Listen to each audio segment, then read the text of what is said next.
Allah pasti akan memindahkan posisi ruhaniyah itu dari su'aul basirah, dari merasakan menuju ainul basirah. Apa? Bertemu. Kalau sudah pertemuan itu terjadi, maka nggak ada yang namanya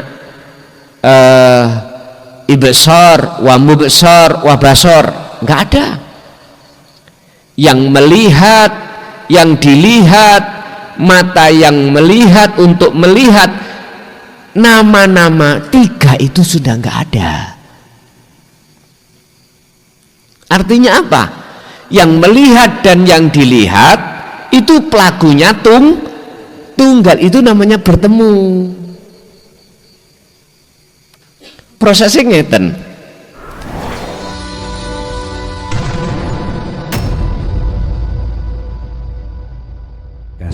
Assalamualaikum warahmatullahi wabarakatuh. Ini agak pengalaman pribadi, Gus. Ketika kita zikir Sirul Asror, kita buka dengan pintu Babu Salam. Setelah itu ternyata hati ini mengucapkan yang aneh-aneh. Jadi lungguhku lungguhe Allah, lakuku lakune Allah, sampai merinding lho Gus. Meripatku meripati Allah, lesanku, dan seterusnya tidak bisa dibendung. Padahal sudah sadar, tapi jalan terus. Pertanyaannya, bener nopo salah? Matur nuwun. Assalamualaikum warahmatullahi wabarakatuh. Waalaikumsalam warahmatullahi wabarakatuh. Kalau saja langsung secara ringkas tanpa jabaran, benar. Cuman tetap saya jabarkan. Kita mengenal tentang proses zikir itu mulai az-zuhad atau as-salib sampai terhadap arifin atau wasilin. Kita tahu proses dari rumah ke sini itu ada proses. Kita melewati jalan berlekok-lekok, ada yang naik sepeda, ada yang naik mobil, ada yang jalan kaki. Itu proses. Lah proses ini yang sering kami jelaskan tentang zikir di dalam Sirul Asror itu ada 3 tahap. Pertama su'aul basirah, rasa. Rasa itu iman.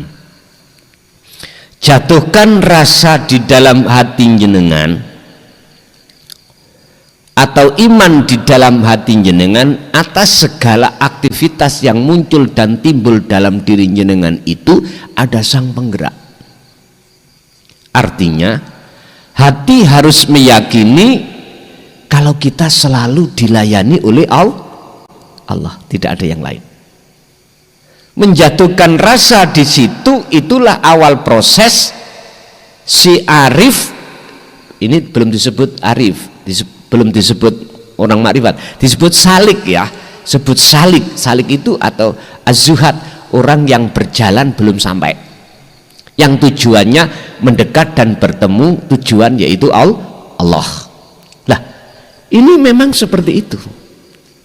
Masih ada istilah 2 hal, ada yang digerakkan, ada yang menggerakkan, dan ini wajib memang kita alami. Seperti halnya apa yang beliau Rasulullah sampaikan tentang definisi tarkib ta'rif daripada ihsan, kan di situ juga kita terlebih dulu harus merasakan selalu dilihat oleh Allah. Kita harus merasakan selalu yang melayani kita cuman Allah, yaitu hidup dalam diri kita, itu sejatinya Allah. Udah, ini kalau berjalan terus diasah, maka Allah pasti akan memindahkan posisi ruhaniyah itu dari su'aul basirah, dari merasakan menuju ainul basirah. Apa? Bertemu. Kalau sudah pertemuan itu terjadi, maka nggak ada yang namanya ibsar wa mubsar wa basar, nggak ada. Yang melihat, yang dilihat, mata yang melihat untuk melihat, nama-nama tiga itu sudah nggak ada. Artinya apa? Yang melihat dan yang dilihat itu pelakunya tunggal, itu namanya bertemu. Prosesnya ngeten. Kita kan sudah sadar kalau status kita sebagai makhluk la haula wala quwata, bisanya terjadi illa billah semata. Kita kan sadar kita itu asalnya tidak ada, adanya sebab diadakan oleh yang ada. Berarti keadaan kita itu sejatinya tidak ada. Makanya Allah perintahkan wa inna ilaihi rajiun, kembalilah kau. Jikalau kau ingin tahu sebetulnya yang ada, kembalilah ke asal. Tidak ada toh? Dan inilah proses su'aul basirah, meniadakan keakuan diri sebagai makhluk atas segala hal apapun, apakah yang wujud, yang berkehendak, yang melihat, yang mendengar, yang mengucap, apapun harus iki difanakan. Sehingga dikatakan roji'un, kembali kepada Allah. Disitulah akan nyata yang ada itu siapa. Kalau sudah sampai di situ, maka nyatalah sejatinya yang ada. Yang ada siapa? Yang ahad.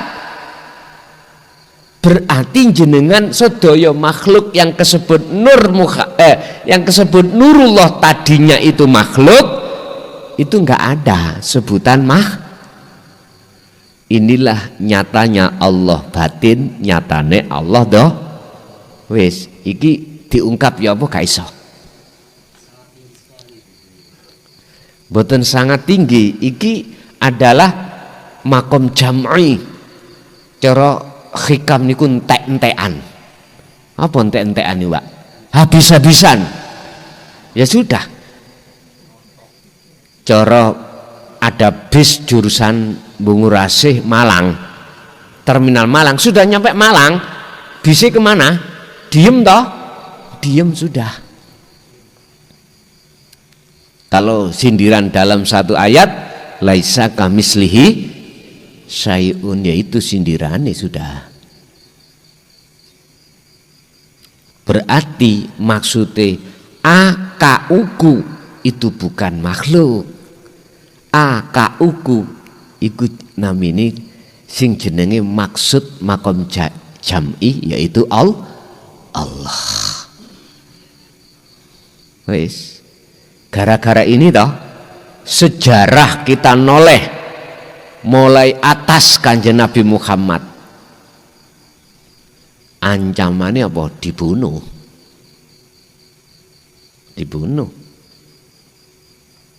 Khalifah papat,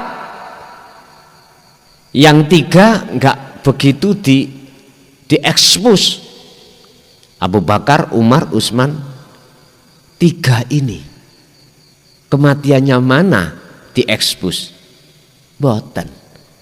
Sing diekspos cuman Sayyidina Ali. Yang terkenal kasus Karbala.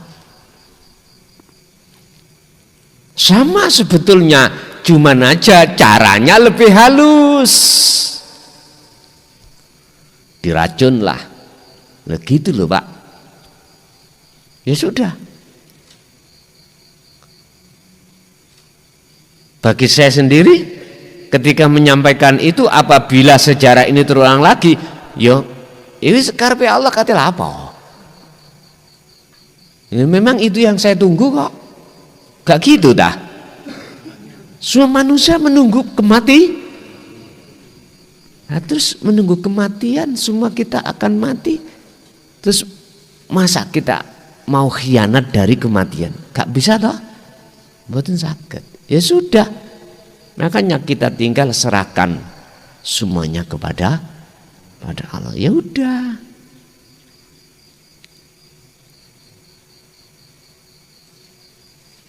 Paling ndak lah Pak, minimal kalau sudah saya launching Al-Quranul Qadim, minimal ya di penjara, mboten apa-apa, wis tahu kok. Ternyata penak di penjara itu turu ya dijogo, gak nyambut gaya dikei mang.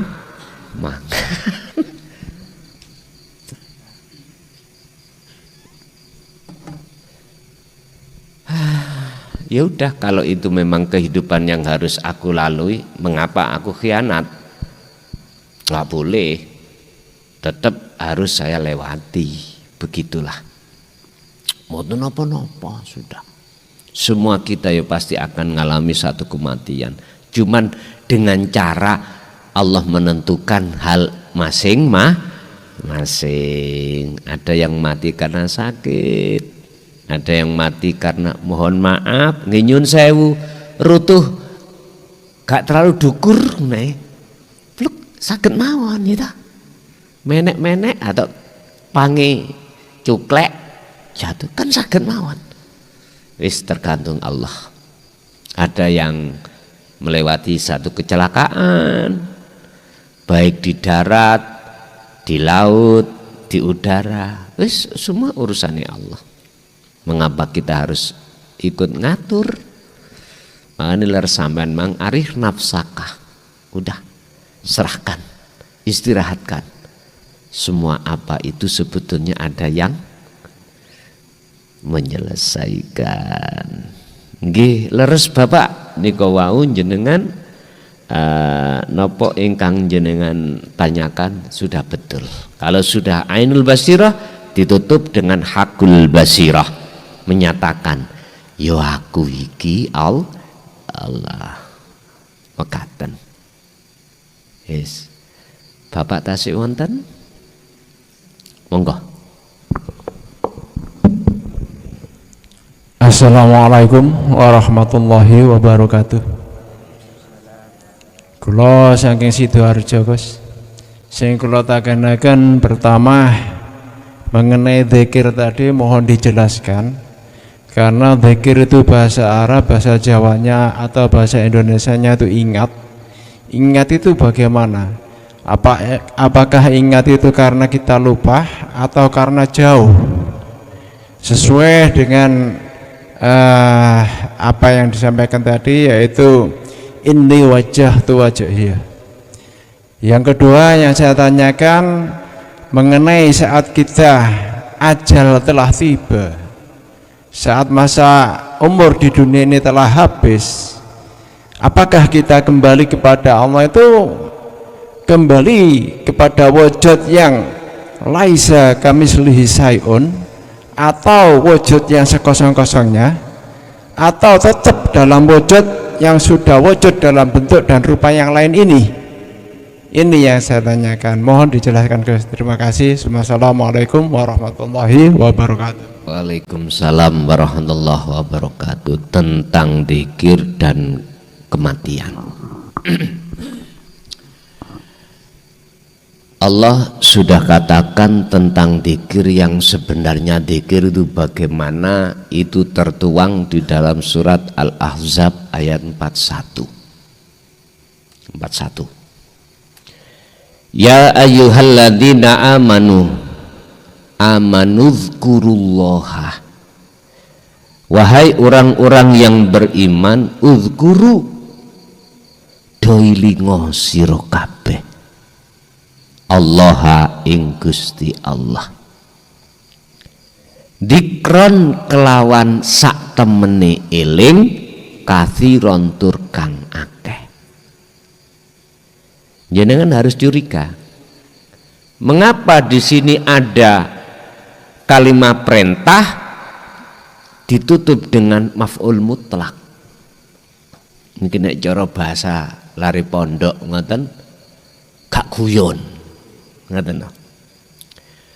Dikron niku sebagai faedah taukid untuk menjelaskan, menguatkan apa perintah yang Allah sampaikan. Satu. Nomor dua, mengapa Allah harus memerintah? Apa asbabun nuzulnya ayat ini? Uzkuru itu adalah kata perintah. Allah memerintahkan terhadap kita untuk selalu ingat kepada Allah. Allah menurunkan satu ayat mesti ada asbabun nuzul, sebab-sebab turunnya ayat. Apa sebabnya? Karena hati kita sebagai umat manusia selalu dan selalu melalaikan Allah. Itu persoalannya. Disebabkan jagate ati sampen kali kula sudah terpengaruh terlalu dalam oleh pengaruh nafsu. Itu persoalannya. Berarti perintah Allah itu di belakangnya ada tembung makna kasih sayang Allah terhadap kita. Kalau Allah tidak sayang pada kita, nggak mungkin ini akan diturunkan. Sama halnya dengan gini, kita punya anak, mengapa harus kita tuturi? Mengapa harus kita omelin? Itu bukan karena orang tua nggak sayang. Justru orang tua itu, justru omelan orang tua itu bentuk sayangnya orang tua terhadap anak. Kalau orang tua nggak sayang, dibiarkan, wah kamu gini, terserah nanti akibatnya kamu sendiri. Nah gitu Pak ya. Tapi kebanyakan anak yang salah terima, salah paham. Ini persoalannya. Sama dengan apa yang kusampaikan, yang disampaikan oleh beliau-beliau terkait masalah dinu tauhid. Itu sebetulnya kasih sayangnya Allah terhadap kita. Berhubung kita sebagai hamba atau umat nerimanya salah paham, akhirnya apa? Menyalahkan. Bahkan yang lebih ekstrim, wajah iku ajaran sesat. Sampai beraninya mengatakan hal itu, padahal yang berhak mengatakan sesat dan tidak itu hanyalah Allah. Udah. Wis. Sekarang kita bahas dzikir. Bahasa Arab dzikir iku cara Indonesianya ingat secara lugat. Secara penjabaran istilah adalah kesadaran satu hati bahwasanya ini bukan wujudnya manusia, ini bukan wujudnya makhluk, sebab makhluk sifatnya Adam, bukan sifatnya wujud. Wujudnya niku mah omon-omon. Wujud kita sebagai makhluk itu adalah pura-pura. Ayang-ayang, boleh dikatakan ayang-ayang. Kekarepan di dalam hati kita bukan kekarepan kita. Kehendak nih Pak. Perilaku yang terjadi pada diri kita sebetulnya bukan bersumber dari kita. Lah, jikalau jenengan ning ati sadar dan menyadari semua itu adalah bersumber dari Sang Yang Esa, itulah namanya dik, dan itu tidak diucap. Bukan diucap. Nah, secara syar'i sih harus diucap, namanya zikir. Ya dah? Ada yang berbentuk jahri, diucap di lisan jasmani, ada yang diucap lesane kolbi, ati, diucap Allah, ning ati ngucap Allah, ning ati. Bukan itu yang dimaksud dzikir di sini yang ditanyakan Bapak tadi. Dzikir yang mengubah karakter sifat kita sebagai makhluk yang asalnya ngaku-ngaku biar lepas, akhirnya muncullah yang sebenarnya siapa. Itulah yang Gus maksud kesadaran dalam diri seorang manusia, hatinya bahwasanya segala-galanya itu la maujudan ilallah. Mungkin jenengan kalau menengok sedikit ajaran tentang masalah meditasi Pak, dalam dunia kejawen itu adalah istilah sholat daim, jenengan harus meditasi. Apa tujuannya meditasi? Mencapai kesadaran mutlak, sesungguhnya selain yang esa itu tidak ada.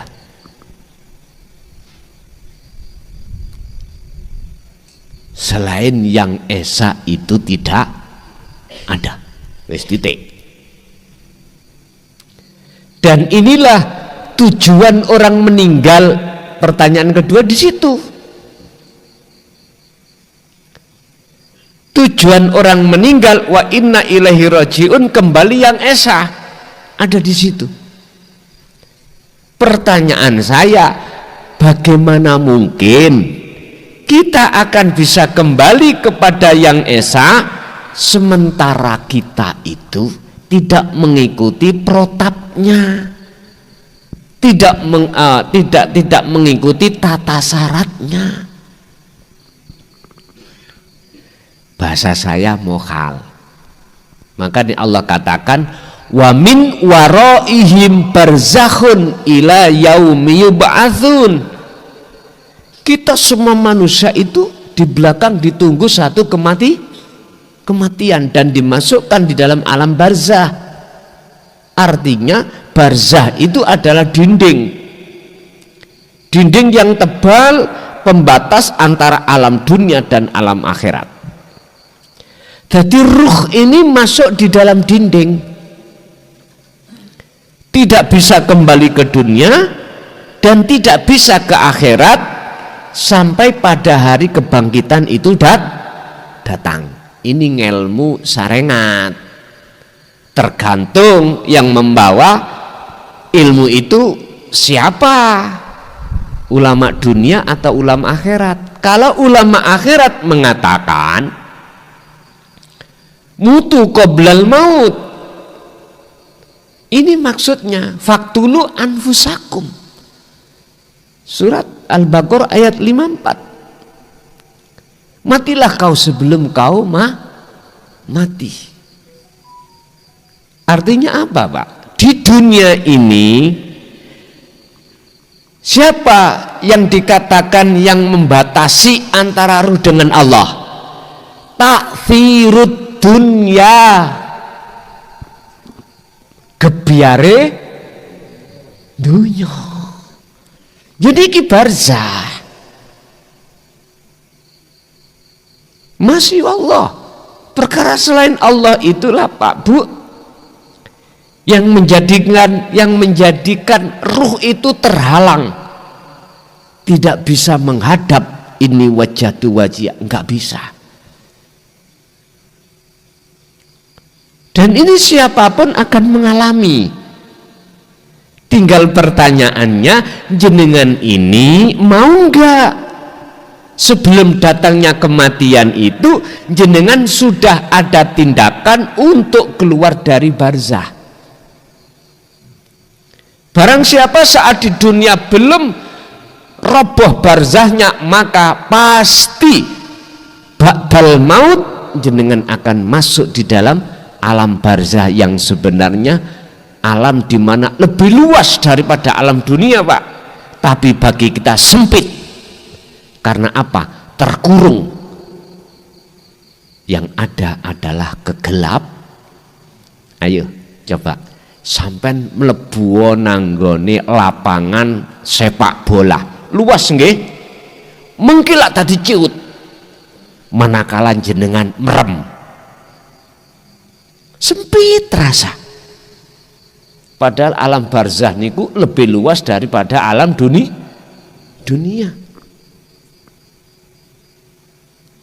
Sampeyan buktekno sampai nang lapangan atau ning padang ora-ora ya. Tapi sampean iku tutup mata sampean. Yang terasa itu sempit, Pak. Mau berjalan ke kiri ke kanan, apakah gak ngideki ular tah? Nggak tahu dah. Apakah masuk ke pelosok ke sungai? Nggak tahu. Makanya sempit, susah melakunya, nggak bisa cepat, badan sakit. Sampai Gusti Allah niku meringatkan kita dalam surat Az-Zumar ayat 54. Wa anibu, lekaslah kembali ila rabbikum, terhadap Tuhanmu, wa aslimu lahu, dan berpasrah dirilah kau padanya, min qabli ayatiyakumul adzab, sebelum datangnya satu kematian.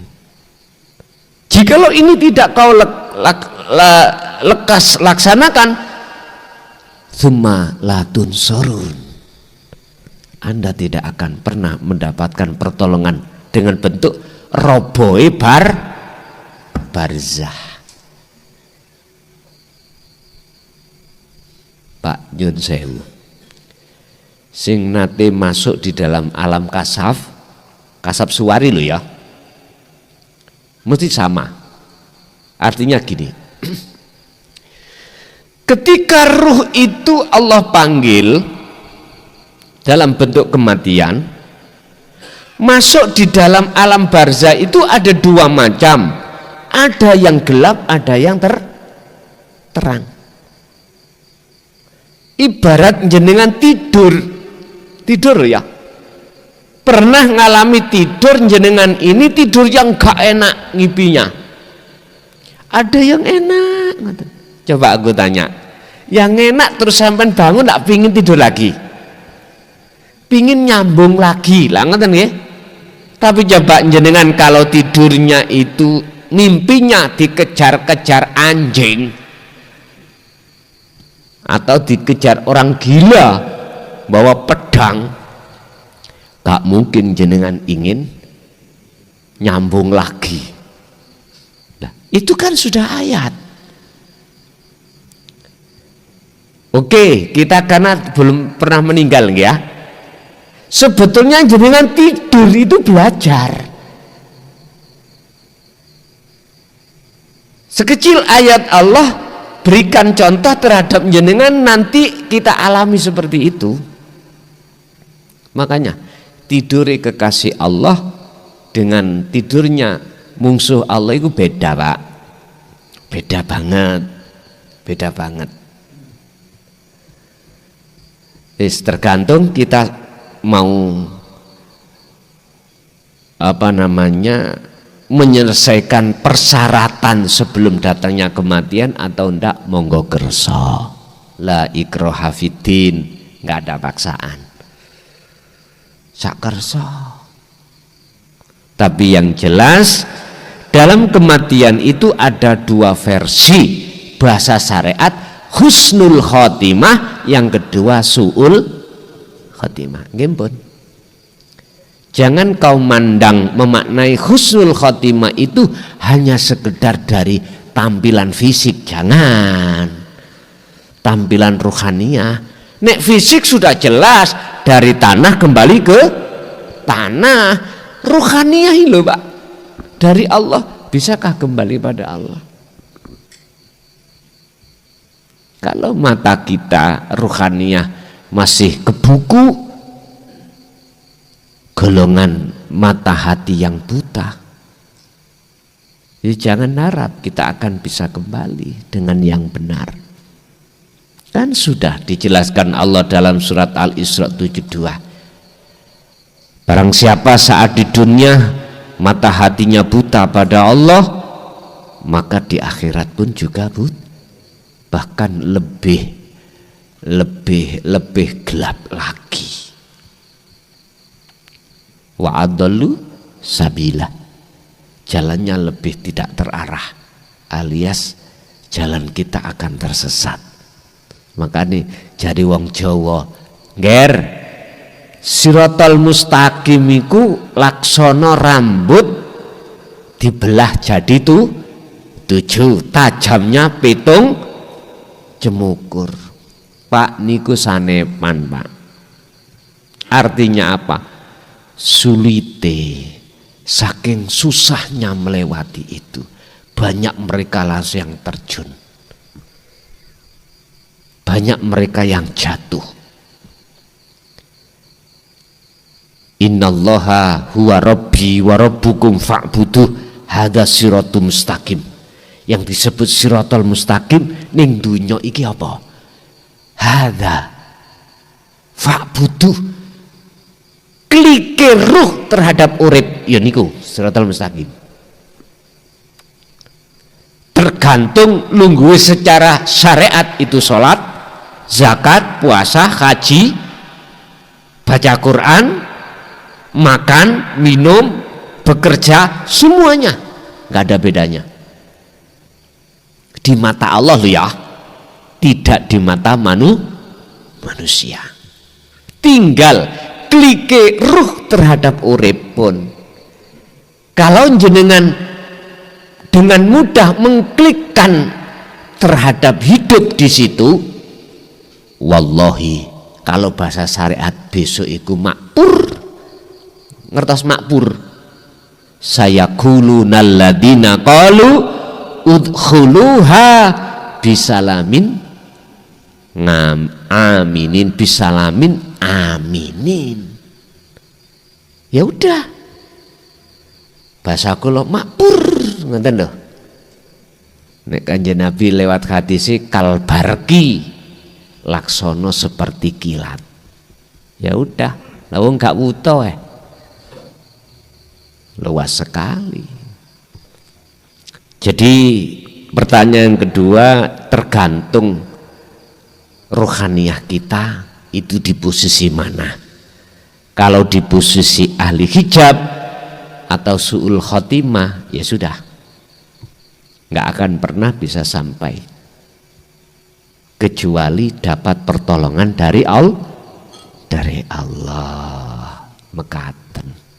Nggih, lanjut.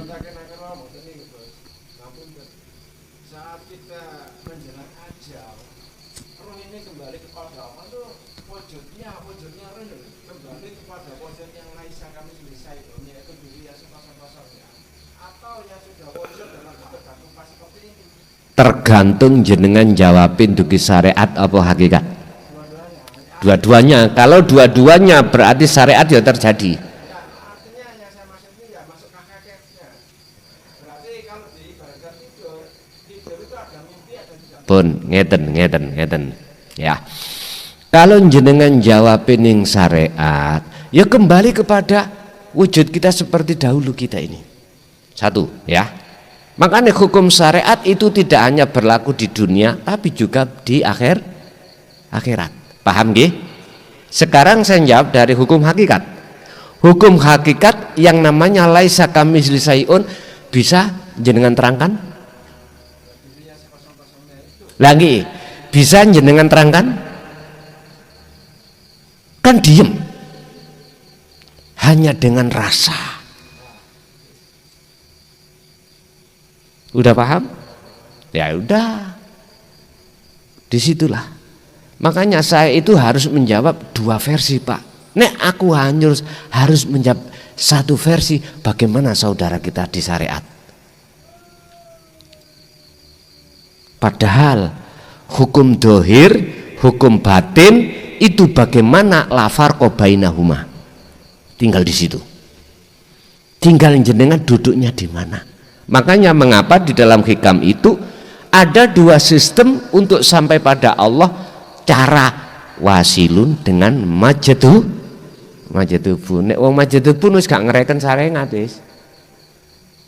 Karena sudah total jenderal hanya ngejoki urip, wis gak berlaku hukum syariat. Pertanyaannya, ini salah mboten? Jawaban saya, secara ruhaniyah nggak berani saya menyalahkan. tapi beraninya saya membenarkan. Ketemu piro Pak, kula niki nyalahno karepe Gusti Allah. Nah ngoten toh? Begitulah ceritanya. Nggih, ada lagi?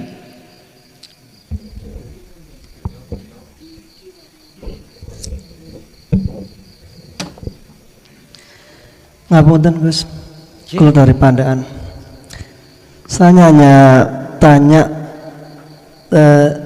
dohirnya saja ini. Zikir sil asror itu apa merupakan dari sarah kitab Sirul Asror atau ada hubungannya? Saya hanya tanya ilmu kulitnya saja ini. Pun. Zikir Sirul Asror itu kalau kita masuk di dalam kitab hikam niku wonten bab basiroh. Ada 3, su'aul basiroh, wa ainul basiroh, wa hakul basiroh. Tapi di dalam kitab Sirul Asror, penjelasannya ada. Masuk di dalam bab yang menerangkan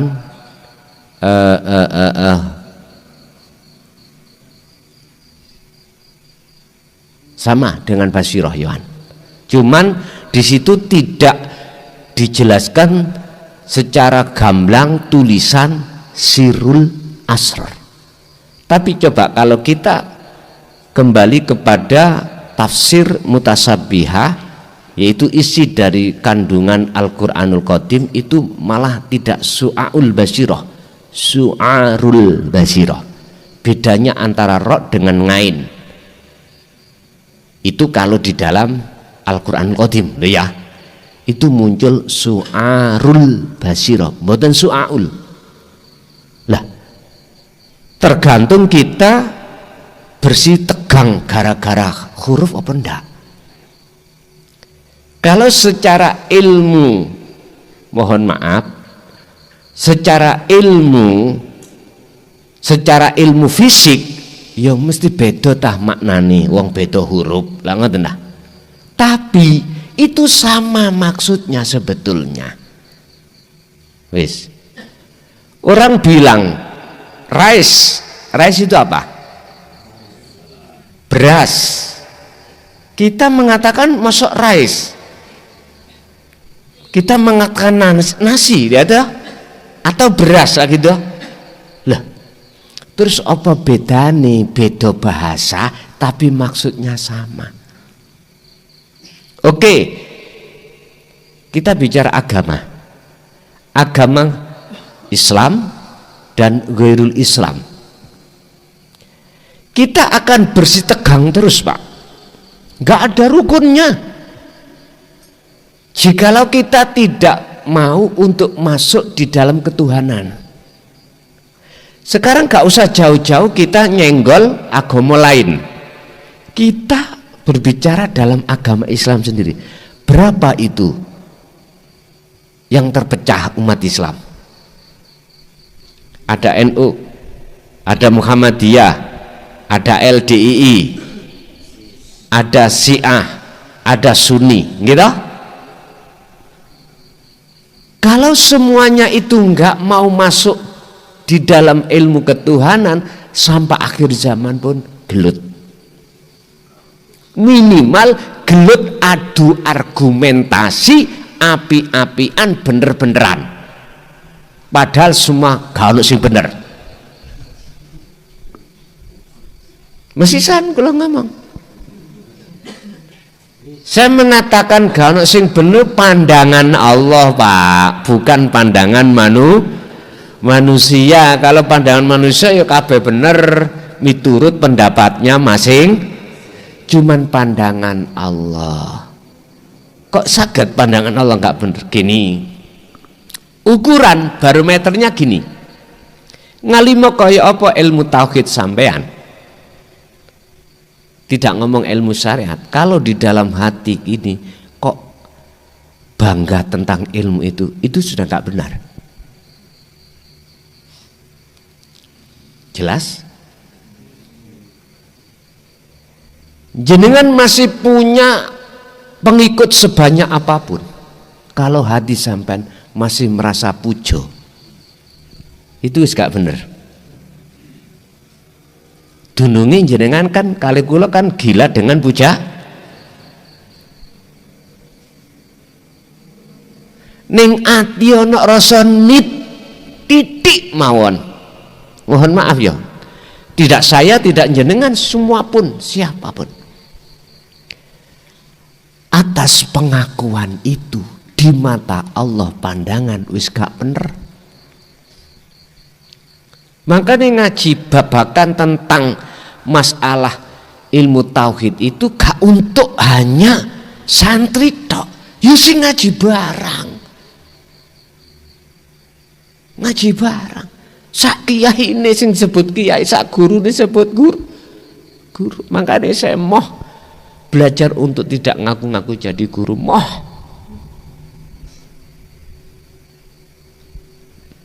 Iya Pak. Makanya lebih suka saya tampil yang nek wong Jawa ya Jawa biasa ngeten wis. Untuk apa? Untuk membujui, mempolitiki nafsu dalam hatiku sendiri. Tapi ada yang salah paham. Ngaji kok rokokan. Ngaji nah, masuk kiai ku suwalan. Misale itu hak panjenengan. Tapi kalau boleh saya berkomentar, pandangan Allah, walaupun jenengan lahir ketoke maha mulia, ningati kok rumangsa mulia, itu sudah tidak benar.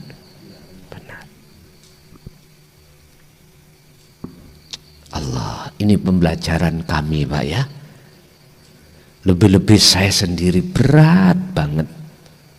Nek saged jenengan dadi aku dadi jenengan. Iku luwih suka kula. Lu estu. Lu tenan niki.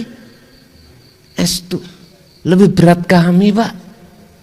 Tapi tetap saya kembalikan, Gusti Allah ngelakokno sesuai dengan porsinya masing. Tinggal hati kita ngerekso dzikir. Dengan dzikir itulah untuk masuk dalam nafi itsbat. Pun ringkesnya ada di situ. Oke. Ada lagi. Jadi niku wau kembali kepada pertanyaan terkait Sirul Asrar. Dasar itu kami ambil dari kitab Hikam bab Basiroh. Kalau ada hubungan dengan kitab Sirul Asrar ada, insya Allah nggih. Tetap bab Basiroh Yohan ada di situ. Tapi kalau saya masukkan di dalam Al-Quranul Qadim bukan pakai ain tapi pakai ro, berarti su'arul Basiroh begitu. Tapi saya tidak memandang dari perbedaan huruf, saya hanya memandang makosidnya, memandang dari maksud yang sebenarnya. Maksudnya su'a itu adalah rasa, sing tak maksud rasa adalah yang tidak pernah bohong. Itulah iman yang ihsan mekaten. Pun monggo kita tutup dengan suratul Fatihah. Semoga apa ilmu yang sudah Allah berikan pada malam hari ini tidak menjadi hukuman terhadap kita atau penghalang hati kita, justru sebagai cahaya untuk menerangi hati terhadap Allah Subhanahu wa taala. Lahumul Fatihah.